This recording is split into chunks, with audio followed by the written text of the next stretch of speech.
My Fab Years by Sylvia Anderson.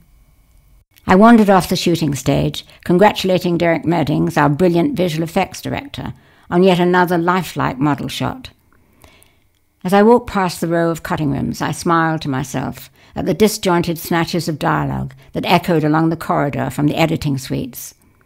I headed towards my office and was met by my secretary with an urgent problem on stage 4. Could I get there right away? Simultaneously, my bleeper wailed, and I returned Lew Grade's call, reassuring him that Lady Penelope would not be too posh for the American market. Yes, they would understand her accent. I'd played the voice as classlessly as possible without losing the ladylike quality. Reassured, Lew Grade wished us luck with the new series. He'd financed and sponsored us and steered us through since the early days. But more importantly, he'd believed in us and given us our head creatively. His phone call was a rare event, and I made a note of his concerns. He was a pioneer of commercial television who would bring a Hollywood glamour to this new medium.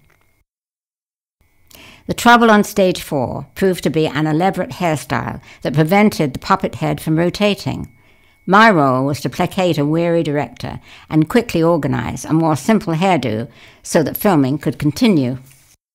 On arrival back at my office, through the busy complex that made up our puppet studios on the most un-Hollywood site of the Slough trading estate, some 20 miles outside of London, I passed some of the 150 people we employed in our busy Disney-type mini-studio.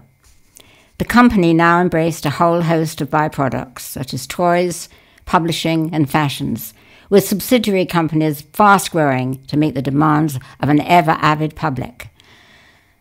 I sank into a seat behind my desk in its plush, ultra-modern setting and closed my eyes. How had I become involved in this Lilliput of the film world?